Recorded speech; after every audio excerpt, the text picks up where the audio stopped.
그러니까 결국은 많은 국민들이 지금 한 곳만 바라보고 있습니다. 헌법재판소가 네. 도대체 윤석열 탄핵 심판 선고 언제 할 것인가? 김한 기자 취재된 게 있습니까 없습니까 지금? 근데 제가 이 얘기를 늘 하는데 네. 헌재가 언제 할지는 기자의 취재 영역이 아닙니다.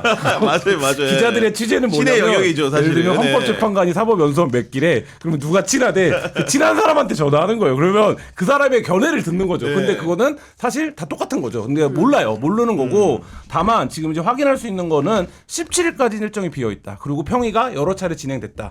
평의가 여러 차례 진행됐다는 건 어떤 부분에서의 뭐 이견이나 생각의 차이가 있으면 이 부분에 대한 토론이나 조정이 이미 이루어졌을 거다. 네. 그리고 가장 결정적인 거 이런 여러한 절차가 진행됐지만 추가 변론을 잡는다는 얘기를 아직 안 하고 있다라고 그렇지, 네. 하면 지금 이제 남은 건 하나밖에 없는 거죠. 예를 들면 선고하는 거를 날짜를 공지하는 건데 통상적으로 보면 그걸 한 이틀 전 정도에 하니까. 맞아요, 네. 그리고 어제 직접 나와서 그저께인가요? 나와서 얘기하지 않았습니까? 따로 공지 안 하고 문자로 알려드리겠다라고 얘기한 거잖아요, 기자들한테. 그러면 임박해 있다라는 정도고. 그래서 저는 이 혼란을 겪고 있기 때문에 금요일 날 지금 많은 이들이 예상되고 방송사들이 방송을 잡아놓은 금요일에 하지 않을까라고 아니 근데 생각을 해봅니다. 왜냐면은 이번 주 목요일이나 금요일날 선고가 되지 않을까라는 관측을 우리가 오래전 롱롱타임 어고 기자들이 해왔는데 지금 보니까 오늘 이제 헌재에서 일정 발표한 거 보니까 감사원장 최재 그리고 검사 3인에 대한 그 선고를 목요일날 하겠다고 하기 때문에 목요일에 X 친 거예요. 그러면 내일 안 하면 다음 주 넘어가는 거거든요. 그러니까 네. 오늘 뭐 수종의 밭글이 막 정신없이 돌아다니고 심지어 헌법재판소의 이제 홍보심의관 같은 경우에는 네. 내가 전화통화 잠깐 했을 뿐인데 그게 밖으로 돌아다니고 그게 나한테까지 오고 나도 깜짝 놀랐다. 이제 이런 글들이 정신없이 돌아다니는 네. 건데 그래서 마지막에 오후 늦게 제가 가장 최근에 받은 들은 것은 거네. 17일 또는 18일 설이에요. 17일 또는 18일 설이다. 네, 왜냐하면 이제 목요일 날 그 앞서 말씀하신 대로 내 건을 하고 연거푸 이틀 한 적은 없다. 선고를. 전례가 없다는 거죠. 네, 네. 그런데 할 찾아보니 수는 있더라. 있어요? 네, 찾아보니 있다는 건데 언제였냐면은 네. 그 95년에 한 번 정도 있었다는 거예요. 아, 그렇군요. 그리고 네. 이제 헌재에서는 원론적인 원칙적인 입장을 얘기했을 뿐인데 마치 그것이 사실인 양 기자들이 퍼뜨리고 있어서 좀 주의해줬으면 좋겠다 이런 당부 얘기도 네. 하는 건데 그만큼 지금 헌법재판소의 결정이 전체 대한민국의 운명과 명운을 쥐고 흔들기 때문에 그렇습니다. 그러니까 그러니까요. 평의 결과에 따라서 8대 0으로 사실상 파면이 선고된다면 뭐 일정 정도 극우가 준동을 하더라도 경찰력으로 제압이 가능하다고 저는 믿고 있고요. 대한민국의 네. 국권력이 그 정도 수준은 되기 뭐 때문에 진공 상태 만든다는 거예요. 현재 주변 100m. 네, 그러니까요. 아무도 못 들어오게. 네. 주유소도 그날은 기름도 네, 못 넣는다면서요. 기름도 못 그 넣고, 주변에서 예. 학교도 다 휴교령을 내리고 뭐 이렇게 한다는 거잖아요. 근데 그렇게 해서 정리조정이 저는 가능할 거라고 생각합니다. 그런데 뭐 일부 기자들이 돌리고 있는 뭐 취재를 통한 내용이겠죠. 네. 돌리고 있는 바대로 뭐 기각설, 각하설 뭐 이런 것들이 또 돌고 있지 않습니까? 이제 그렇게 되면 진짜 온 나라가 혼돈 그 자체로 가는 거기 때문에 현재로서는 사실은 뭐 그 어떤 것도 예단하기는 네. 어려운데 저는 그 일단 오늘 헌재 홍보심의관이 기자들에게 배포한 내용을 종합해 볼 때 금요일은 조금 어려울 것 같고 네. 내주 초로 미뤄질 텐데 내주 초다. 저는 당부 드리건데 금요일 날 예고를 좀 해주십사. 예, 네. 그래서 월화 17일 월 18일 화. 근데 주 초반에 결정을 좀 네. 내려서 다음 주 초반에는 좀 더 이상 집회를 그만 나가도 좀 되게끔 해주시면 좋겠다. 아니 저는 여기서 이제 삼성의 정무 감각을 좀 믿어보고 싶은데 네. 어떤 날이냐 다음 주 목요일에 민주당 이재명 대표와 21일. 삼성전자 이재용 회장이 만납니다. 그러면 삼성은 이 날짜를 계산을 할 때 물론 민주당에서도 계획을 했겠지만요. 적어도 어떤 생각을 가지고 허락했을까? 그 전까지는 선고가 난다는 확신이 없지 않으면 과연 우리 각하님을 마주할 수 있을까? 이런 생각 들었거든요. 세게 나오네. 예. 삼성 만능설을 믿는 분입니다. 아니 근데 제가 예전에 노무현 정부 때 그때 네. 진짜 너무 재밌는 에피소드인데 제가 국정원에 막 정보라인을 가동해서 막 취재를 하고 있었어요. 뭐 이제 그 무슨 중요한 사건이 있어가지고 858 칼기 관련해서 막 네. 취재를 했는데 국정원에 그때 아이오들이 다 있었잖아요. 지금은 없어졌지만 네. 저한테 이러는 거예요. 그 저기 삼성에 물어보세요. 그러니까 삼성이 20일 날 제가 지금 놀래가지고 만나는 날 잡아놨다니까요. 국정원이 삼성에 물어보라고. 삼성이 작살납니다 지금 상황이. 그럼 미전실 부활됩니까? 미전실이 없어도 우리가 날짜도 못 맞춘다. 저는 그러니까 17일 날 수도 있는데 그러니까 저는 어쨌든 18일 전에 난다. 18일 전에 난다. 네. 근데 헌재가 14일 지금 그러니까 제가 14일이라고 바람을 담아서 말씀드리는 이유는 뭐냐면 어쨌든 다수설에서 판결을 안 해버리면 그 주말에 또 집회가 열리게 되거든요. 그러니까 이 혼돈이 계속되는 거예요. 근데 맞습니다. 이 대통령 탄핵을 빨리 해야 된다고 헌재가 얘기하는 이유가 뭡니까? 국가적 혼란을 줄여야 된다는 거잖아요. 맞아요. 네. 그 논리 굉장히 강력한 거거든요. 그러니까 헌재가 이 국가적 혼란을 최소화해야 된다라는 거가 어쨌든 우리가 평일을 다 진행해 왔고 이제 쓰면 되니라고 하는 판단을 하는 게 합리적이지 않을까라는 근데 바람. 두 가지 설이 있더라고요. 이제 뭐 박범계 의원 같은 경우에는 이제 사실을 확인했고 평의를 통해서 평결까지 가려면 한참 남았다 이런 주장을 하기도 하고요. 전직 헌법재판소 헌법연구관들 취재를 네. 해보면 어떤 얘기를 하냐면 매일 평의하고 있고 실제로 그걸 다 썼다. 평결도 거의 다 됐다. 발표를 언제 할지 요것만 지금 남아있는 거다. 잘 되는 거다. 네, 네. 그런 가운데 정영식 재판관이 아들 얘기를 시작해요. 예? 아들이요? 아들이 결혼식을 하는데 내가 혼주인데 가야 되나? 언제죠? 그게 지난 토요일이었어요. 아, 그렇군요. 네. 네. 가야 되나 말아야 되나. 근데 이게 언론에 풀되는 것도 참 기이하다. 네. 대충 그런 거 언론에 잘 안 납니다, 기사에. 그렇죠. 네. 그런데 이제 헌법재판소의 재판관인 정영식 재판관의 아들이 토요일 날 결혼식을 하는데 내가 혼주인데 이거를 가지 말아야 될까? 불참해야 되나? 아들 결혼식에 불참하는 결심을 내려야 되나? 왜냐면 결혼식에 막 여러 인사들이 와가지고 로비할 거 아닙니까? 그렇죠. 그래서 예. 그런 거를 차단하는 차원에서 내가 혼주지만 아버지지만 내가 안 가겠다 네. 이런 결정을 내릴까 하다가 갔다. 그리고 그 자리에 헌법재판관들도 다 옷이었다. 이제 네. 이런 게 이제 보도의 결론이에요. 종합을 해보면 무슨 얘기냐면 그 정도로 어마어마하게 그렇죠. 관심과 예. 로비와 이런 게 있는 것은 사실인데 그렇습니다. 네. 그 어떤 결정을 내리더라도 내가 기각을 하든 인용을 하든 나 욕하지 마. 나 주대 있게 한 거야. 이런 평가를 받고자 하는 거 아니냐. 네. 그 얘기는 무슨 얘기냐면 평결이 임박했다. 임박했다. 네. 그 사이에 사라강님이 이제 초반에 보내주셨는데 경향TV들 고맙습니다. 저는 마음속에서 검찰과 집권 여당을 지웠습니다 하시면서 어제 이어서 오늘도 슈퍼챗 너무나 감사드립니다. 아유. 그리고 이쯤에서 구독과 좋아요 좀 꼭 좀 다시 한번 여러분들께 강조드립니다. 보니까 윤석열 대통령이 일요일 점심을 누구랑 먹었냐? 사실상 수석 비서관 오찬이었어요. 3실장들 다 네. 왔죠. 정진석, 네. 성태윤 정책실장, 신원식 국가안보실장, 그리고 이제 그 수석 비서관들 8명, 그리고 국가안보실 1, 2, 3차장 이래가지고 관저에서 이제 밥을 먹었는데 메뉴가 떡 만둣국이었습니다. 왜 떡 만둣국이었을까요? 지난번에 의원들이 안 먹고 가갖고 떡이 남았나 보죠.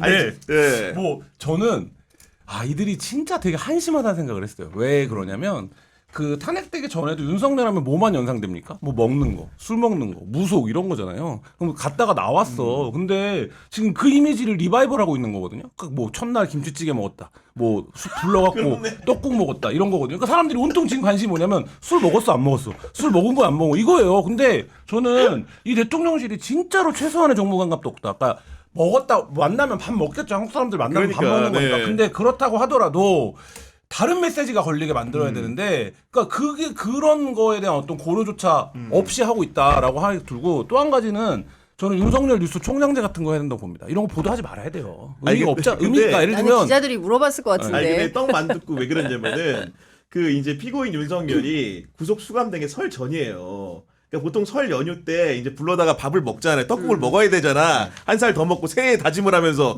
못 먹은 거야. 떡국을 유예해서 지금 먹은 거야. 내가 보니까 이제야 떡국을 그러면서 바로 먹게. 떡국 먹고 어떻게 했다는 겁니까? 정진석 비서실장이 대통령이 돌아가서 아니에요. 구치소에서 떡국 먹었어요. 구치소에서요? 구치소 같이 메뉴. 안 먹었잖아요. 네네네. 우리 참모들과 같이 먹고 네네네네. 자기 의지와 방향을 전달한 다음에 네네네네. 다시 대통령이 돌아가서 제가 아주 큰 죄를 저질렀습니다. 정진석 비서실장이 회의를 했다는 거 아닙니까 지금 그렇습니다. 상황이. 아니 근데 저는 네. 이런 거예요. 기름칠하고 찌글 닦고 대통령 오기를 기다린다라고 했을 때 사람들이 네. 다 비웃었어요. 근데 진짜 온 거잖아요. 예? 그러니까 이거는 그러니까, 진짜 네. 깜짝 놀랄 만한 사실이고. 무두절이 끝나간다는 예. 후문과 함께 그리고 지금 예. 대통령실 안에도 분위기는 상당히 서먹서먹한 것 같습니다. 그리고 내부 이제 오늘 뭐 취재한 내용을 네. 종합해 보니까 어떤 얘기가 들리냐면 그래도 끝났다. 이거 뭐 회복하기 어렵다라는 판단들을 하고 있다는 거예요. 그리고 용산에서도 가장 큰 고민이 뭐냐면 헌재가 잘 안 뚫린다. 예, 이런 고민을 하고 있다는 거예요. 그러니까 많은 국민들께서 이러다가 5대3 왜냐하면 보수 네. 유튜버들이 극우 유튜버들이 하도 5대3 기각론을 설파하고 다니니 네. 이거 이러다가 정말 뒤집어지는 거 아니야? 그리고 법조계에서 그 실제로 구속 취소는 말도 안 되고 그걸 받아들일 일도 없고 설령 그렇다 하더라도 검찰이 반드시 즉시 항고해서 이것은 무용한 절차가 될 거야라고 했는데 즉시 항고를 안 하면서 이게 돼버리고 실제로 석방 얼마나 우리가 어렵게 체포영장 그러니까요. 집행을 네. 했으니까 그 현장을 전 국민이 함께 보지 않았습니까? 근데 이 사람이 나와가지고 활보를 하니 그 걱정 때문에 이러다가 헌재에서도 기각되는 거 아니야라는 우려와 공포, 탄식이 있는 게 사실인 것 같아요. 그런데 헌법재판소 주변을 취재해 보면 안 뚫린다. 헌재는 앞서 말씀드린 대로 정영식 재판관 보수 그리고 네. 윤석열 대통령이 임명한 심지어 그 처형이 박선영 네. 의원 아닙니까? 과거사 위원장까지 시켜줘서 이거 사실상 나중에 이렇게 되면 뇌물죄에 해당한다 이런 비판까지 있었던 사람이잖아요. 네, 이런 주장까지 나올 정도로 헌재 내부에서는 이게 8대 0으로 평결을 통해서 파면 네. 결정으로 가고 있다. 그러니까 여기에서 흔들림은 없다. 그런데 끊임없이 뭐 소위 밭글 형태로 돌아다니는 수많은 글들은 흔들기다. 헌재 흔들기다. 네. 이렇게 이해하는 것이 상당하다라고 아니, 그럼에도 오후까지 취재가 불구하고 됐습니다. 지금 이제 불구속 상태에 있다 보니까 헌재 결정에서 이런 만장일치로 파면 결정이 내려지더라도 그럼 만약 대선 국면 열리는 거 아닙니까 유소리 기자? 그런 상황에서 국민의힘은 어쨌든 간에 불구속 상태가 된 윤석열이란 존재가 정치인들 사이에 부담스러울 수밖에 없는 건 사실이잖아요. 지금 어떤 얘기들이 나오고 있습니까? 네. 당연히 여당 입장에서는 굉장히 큰 부담이고요. 만약에 이제 인용 결정이 뭐 내려지더라도 만약 이제 윤 대통령이라면 대선 경선 내내 이제 만기 친남식으로 계속 관여를 그러니까, 네. 관여를 하려고 아마 되게 눈에 보여요. 그래서 아마 뭐 본인은 이제 전에 이준석 대표 내쫓고 김기현 대표 세웠듯이 아마 그렇게 하려고 할 텐데 뭐 그렇게는 못 하겠지만 현실적으로는. 지금 네. 현실적으로 못 하겠지만 지금 어쨌든 지금 민주당이나 지금 국민의힘 지지율이 비등비등하게 나오기 때문에 그걸 또 무시하기는 좀 어렵거든요. 그래서 네. 굉장히 큰 부담이 될 것으로 보입니다. 아니 근데 이런 상황인데 지금 국민의힘 지도부 보니까 여전히 아직은 이제 장외 집회를 나가거나 공식적으로 이런 상황은 아닌데 의원들이 슬슬 이제 그 석방까지 되니까 야 우리도 이제 바깥으로 공식적으로 나가야 됩니다. 이런 얘기하는데 이건 사실은 나중에 파면됐을 시에는 정말로 죽는 길 아닙니까 국민의힘이? 예. 그렇죠. 그러니까 제가 아까도 말씀드렸듯이 나와서 마이크 잡는 순간 우리는 끝났다. 우리 당 망했다. 이제 이런 얘기를 기자들한테 하기 시작했어요. 네. 당직자들이. 이거는 사실을 확인한 거니까 고발하면 안 됩니다. 당 관계자가 얘기해 주신 겁니다. 네. 예. 그리고 또 하나는 뭐냐면 이런 거예요. 국민의힘 입장에서는 어찌됐든 이러니 저러니 해도 51대 49 싸움이에요. 대한민국에서 대통령 선거라는 것은. 그러면 어찌됐든 중도를 먹을 수 있는 수구 전략을 세워야 되는 거예요. 중도 소구 전략을 세워야 되는데 이게 극우 집회 계속 다니면서 파면된 대통령이 반국가 세력, 공산 전체주의 막 이런 얘기를 하면 사람들이 어떻게 생각하겠어요. 그리고 마이크 잡는 순간 선거 때 마이크 잡는 순간 저는 많은 국민들이 대파 875원이 연상이 될 거라고 연상이 될 거다. 네. 그리고 오늘 발표된 내용을 제가 이렇게 쭉 봤더니 너무 심각해요. 제가 여러 지표들이나 이런 것들이. 네네네. 예. 특히 제가 너무 깜짝 놀랐던 게 뭐냐면 한 달에 100만 원도 못 버는 개인 사업자가 사상 처음으로 900만 명을 돌파했다는 아이고, 거거든요. 네. 그만큼 민생이 어려워요. 그런데 그 대통령 했던 사람이 돌아다니면서 막 그러고 다니면 이거는 여당 선거하는데 악재 중에 악재죠. 제발 마이크 뺏어버리고 싶겠지. 그런데 아마 그럴 가능성이나 개연성은 없고 아마 막 치열업하면서 가야 될 텐데 그렇게 되면 이번 선거는 망했다고 보는 게 맞고 네. 저는 차제에 자기들한테 귀책 사유가 있지 않습니까? 제가 이 얘기하면 사람들이 막 웃는데 저는 무공천해야 된다고 봅니다. 국민의힘이 양심이 있다면 아니 자기들이 낸 대통령이 비상계엄을 해가지고 그렇지 않습니까? 그래서 탄핵이 돼서 헌법재판소에서 파면 결정이 났으면 그에 대한 응분의 책임을 지고 이번 대선 우리는 후보 안 내겠다 하는 게 맞지 않습니까? 네. 아니 국회의원 선거는 그렇게 하면서 대통령 선거는 왜 그렇게 안 합니까? 그리고 뭐 후보를 낸다 하더라도 누구를 낼지는 모르겠지만 이번 선거는 그동안 윤석열 정권에 대한 심판 선거였어요. 저는 이번 대선은 내란 심판 선거라고 봅니다. 내란 세력, 119 법원 폭동 세력하고 우리가 같이 살 수 있습니까? 이거는 안 되죠. 그 대한민국에서 건강한 보수로 국민의힘이 돌아와야 그나마 없던 점수라도 조금씩이라도 회복할 수 있는데 그마저도 하지 않는다면 저는 진짜 어려워질 거라고 봅니다. 아니 그리고 유설희 기자 같은 경우에는 이제 그 검사 윤석열 때도 만나봤고 그다음에 이제 대선 후보 윤석열도 만나봤고 그 대통령 윤석열도 만나봤는데 그 세 사람이 우리가 바깥에서 봤을 때는 조금씩 다른 것 같은데 그 일관된 흐름이 있습니까? 아니면 진짜 세 사람은 다른 인격의 소유자입니까 혹시? 예. 저도 그래도 이제 검사 윤석열하고도 만나보고 이제 후보 윤석열도 만나보고 이제 출입 기자 하면서 대통령 윤석열도 만나봤는데 이제 종합을 해본 결과, 그러니까 이 사람은 본인 유불리에 따라 선택적 정의, 선택적 원칙주의, 선택적 진실을 좀 갖춰 산 사람이다. 선택적 진실에 같이 간다. 그런 저만의 좀 결론을 내렸어요.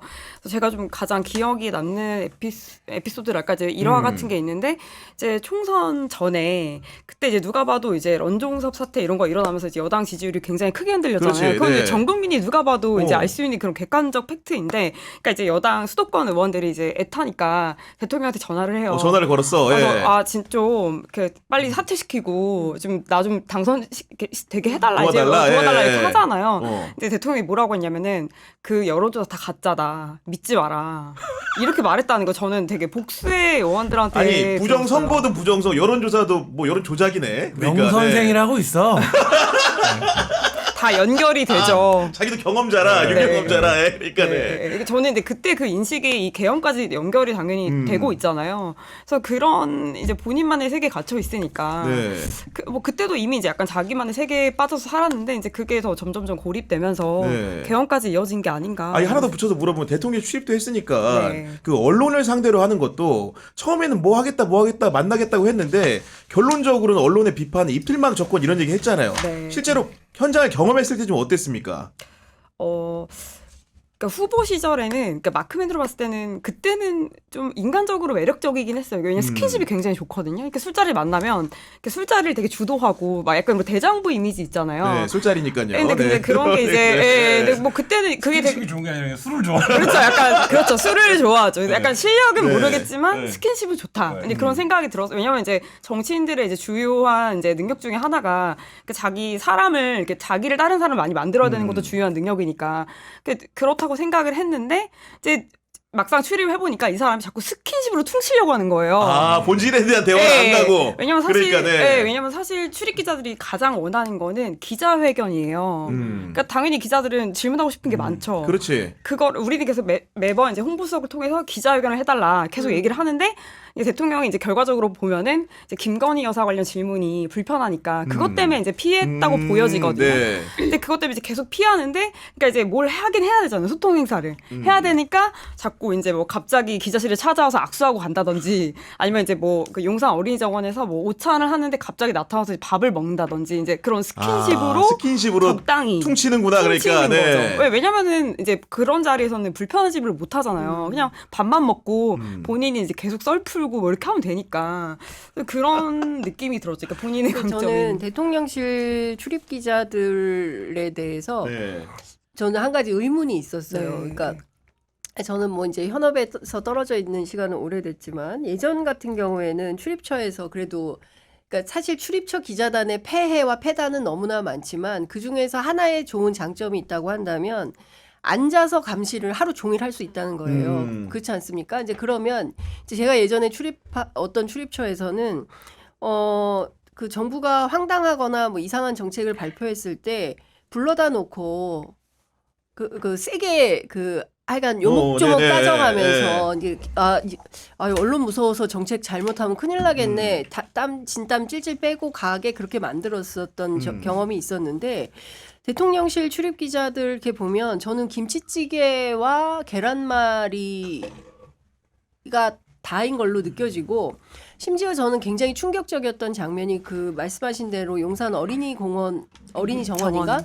거기에서 그 김치찌개 계란말이 뭐 자기가 배식 봉사를 했잖아요. 뭐 그럴 때 뭐 그 얘기를 해요. 마이크를 붙잡고 뭐 우리 기자들 요새 해외 연수 뭐 몇 명이나 가시나 그러니까 뭐 90 몇 명인가 100명이 안 되냐. 이번에 뭐 세 자리로 하겠습니다. 그러니까 저는 전 너무 부끄러웠어요. 네. 그러니까 이 윤석열이라는 자가 대한민국 기자들의 수준이라는 표현 쓰면 저는 너무 이제 자괴감이 드니까 네. 그걸 뭐라고 표현해야 될지 모르겠지만 아는 겁니다. 예. 대한민국 기자들이 어떤 때에 무엇을 던지면 어떤 거를 던지면 좋아하고 환호하는지 그걸 아는 거예요. 그리고 말씀하신 대로 정말 중요한 그 기자회견이 됐든 뭐가 됐든 본질적인 내용에 대해서는 아무것도 네. 얘기를 안 하는 거예요. 저는 이거를 왜 대통령실 기자들이 감내를 하고 있는 것인지 거기 왜 앉아 있는 건지 우리는 거기에 워치독으로 앉아 있는 건데 그가 거기에 앉아가지고 언제 김치찌개 먹나 네. 뭐 계란말이 맨날 그런 기사가 나오니까 저는 너무 참담했다. 그러니까 지금, 과거에 네. 비해 죄송해요. 제가 너무 유선혜 세게 기자가 지금 보니까 김치찌개 계란말 먹은 것 같아요. 지금 잘 먹었으니 잘 먹었지 뭐 네. 그냥 그거 먹는 건 먹는 거니까. 네. 제가 심지어 계란말이를 집어 먹는 사진이 대통령실 달력에 실렸어요. 달력에? 정가운데 딱 웃으면서 제가 이게 너무 창피해서 이제 회사에 말도 못 하고 있는데, 네 근데 지금 거의 이제 달력은 이제 곧 폐기될 수도 있으니까. 유계란. 아니 그런 상황인데 또 하나 궁금하게 나왔으니까 어렵게 나왔으니까 그 기자들하고 이제 김건희 여사하고의 관계가 공식적으로는 없을 것 같고 예를 들면 후보 시절이라든가 그 대통령이 된 다음에 혹시 이렇게 그 접촉할 수 있는 기회나 이런 게 좀 있었어요? 여사요? 예, 여사 같은 경우에. 여사님은 이제 순방 갈 때 그때 어. 대통령이랑 같이 나오셔서 이제 악수를 이제 하고 악수를 하지. 예, 그러니까 여사는 악수 안 하고 대통령만 하시잖아요. 예. 하고 이제 여사는 옆에서 이렇게 이제 아는 기자들이 이제 본인이 좀 친한 기자, 눈에 익은 기자한테는 좀 뭐 얼굴이 좀 많이 탔네 이러면서 그렇게 진짜 김건희 여사 하기도 실제로? 하세요. 예. 예, 여사님이 그러니까 모든 기자를 다 기억하는 거 아니고 이제 본인이 좀 이렇게 뭐 친한 기자도 있는 걸로 알고 있는데 뭐 친한 기자나 좀 눈에 띄는 기자 되게 아는 척 하기도 하고. 그러니까 예를 들면 뭐 계란말이 달력? 뭐 약간 뭐 그쵸 뭐 그렇게 나름 친한 그러니까, 기자들한테는 좀 큰일 그렇게 났네, 표현을. 아니 근데 저는 제가 이제 대통령실 출입 기자로부터 저는 이제 그런 얘기를 들었어요. 네. 그 김건희 씨가 그 본격적인 정치 행보를 할 생각이었는지 요령이었는지는 모르겠으나 명품백이 터지기 직전 11월 28일 날 명품백이 터지지 않습니까? 네. 그 전주까지 기자들을 꾸미별로 만났다라고 들었어요. 그래서 꾸미별로 만났는데 절대 오프. 나와 만났다는 사실 자체를 말하면 가만두지 않겠어. 뭐 거의 이런 분위기로 얘기를 했다는 거예요. 네. 그래서 만나서 얘기를 한 내용을 제가 뭐 전달할 수는 없겠어요. 네. 후배 기자들이 취재한 내용이기 때문에 전달은 못하지만 그 김건희 씨가 기자들을 만나서 했다는 얘기를 들어보면 가관입니다. 예, 가관이에요. 그러니까 솔직히 말하면 네. 나 같으면 싸웠어. 아니 본인은 정치인이 아니잖아요. 그렇지 않습니까? 그런데 모든 정세에 대해서 본인이 언급하면서 의견을 예. 얘기하고 경우에 따라서는 사실과 다른 얘기도 하고 뭐 이랬다는 거예요. 근데 그 얘기를 듣고 그냥 앉아 있었냐? 그랬더니 뭐 어떻게 해요 선배 뭐 여사님 주최하신 네. 오찬인데 뭐 방법이 있겠습니까? 뭐 이런 뭐 대통령실 출입해야 되니까 네. 어려움은 있을 거라고 생각합니다. 그런데 과거에 비해서 기계가 많이 줄어들었다. 그런 점이 좀 안타깝다라는 근데 생각이 좀 저는 들었습니다. 개인적으로 뭐 김건희 여사랑 만나본 적은 없지만 천공은 제가 강연을 들어본 적이 어. 있는데 야 한일 관계에 대해서 정통화해 아주 그냥 어. 잘 모르는데 정통해 아니 잘 정말로 못 모르는데. 참거든요 보통 사람이 듣고 있으면 네. 정말로 이제 미주알 고주알 말은 하는데 그걸 제정신 차리고 듣고 있으면 굉장히 들어주기 어려운 수준의 식견이라고 판단했는데 그 재석한 사람들은 잘 듣고 계시더라고 보니까 제가 잘못된 건지 중간에 나와야 되는 거 나머지 아니에요? 중간에 나왔죠 당연히 사실은 누가 초청을 해서 갔다가 그분이 지금처럼 유명해지기 전이에요 초청해서 갔다가 네. 브레이크 타임 때 또 이제 직접 인사도 했어요 이제 보고 사진 찍은 거 아니에요? 사진? 아니 사진 절대 안 찍었어요 제가 딱 분위기 판단하고 아. 나왔는데 그분이 보니까 나중에 이렇게 유명이셔가지고 아. 제가 좀 깜짝 놀랐다는 말씀을 좀 드리고 그리고 마지막으로 하나 더 물어보면은 기자들 사이에서도 김건희라는 사람이 윤석열보다 정무적 판단이 좀 뛰어난 것 같다. 만난 사람들도 있을 거 아닙니까? 그런 얘기도 합니까 실제로? 출입 기자들은 대체로 그렇게 생각하는 것 같아요. 아, 진짜로? 네, 대체로. 왜냐면 오. 대통령이 워낙 그런 걸 신경을 안 쓰시는 분이시니까. 그래서 뭐 이렇게 그런 얘기 많이 들었어요. 뭐 대선 캠프나 인수위 때도 이제 어쨌든 참모들이 이제 대통령 고집 안 꺾을 때 이제 이제 뭐 설득을 그렇지. 하잖아요. 네. 그럴 때도 이제 여사가 이제 적극적으로 이제 나서서 이제 설득하면 그때 또 풀리고. 그런 항상 이제 주요한 뭔가 멈춰 있을 때 문제 현안이 멈춰 있을 때 뭐 그런 주요한 순간에 항상 여사가 이제 결정적인 역할을 했는데 뭐 그런 순간은 또 괜찮은데 제가 봤을 때 이제 뭐 네. 인사나 공천이나 이런 부분들도 항상 이제 안 풀릴 때 여사를 찾아가면 해결된다. 야. 그 명태균과의 카톡에서도 드러나지만 그게 그건 것 같아요. 윤석열을 이제 모셨던 참모 출신들이 하는 얘기 들어보면 윤이 밑에 말을 안 들어주잖아요. 그러니까 밑에 말 안 들어요. 그러니까 말할 시간도 안 주고 자기랑 의견이 다르면 불가초화내고 회의하다가 회의 자료도 집어 던지고 막 이런다는 거 아닙니까? 그런데 여사한테 얘기를 해. 그러니까 윤한테 말이 안 통하니까. 그럼 여사가 그 얘기를 듣고 여사가 윤한테 말을 하면 그 다음날 와서 내가 언제 어제 화냈냐는 투로 그걸 들어준다는 거예요. 그러니까 이 경험들을 캠프에 있었던 사람들도 합니다. 그래서 지금 이제 명태균과 공개된 카톡 내용 보면 계속 뭐라고 얘기합니까? 이준석도 그렇고 명태균도 그렇고 제가 여사한테 가서 얘기할게요. 뭐 여사한테 그거 잘 얘기해 보세요. 여사랑 뭐 그렇지. 사모님이랑 네. 얘기해야죠. 하잖아요. 이게 뭡니까? 윤은 말을 안 듣는 거예요. 그 고집 불통이야. 근데 이걸 우리가 해결해야 되는데 이 전전긍긍 되는 사람들이 어떻게 하는 겁니까? 여사한테 얘기를 해서 문제를 푸는 거예요. 그러면 아까 장현성 기자님 얘기한 대로 이거 자체가 문제죠. 말도 안 되죠, 사실. 예. 근데 제가 이 방송 나와서도 얘기했지만 여사가 대통령실에 사람 뽑을 때 1억서 가져가서 맞아. 관상 같은 거 봤다는 거 아닙니까? 네. 제가 그때 그걸 되물었어요. 아니 이게 지난 정부에서 이런 일이 있었다고 치자. 예를 들면 김정숙 여사가 그랬다고 치자. 난리 났은 일 아니냐. 이게 공적인 권한이 아무것도 없는데 근데 이 사람들 어떻게 한 겁니까? 그게 나요.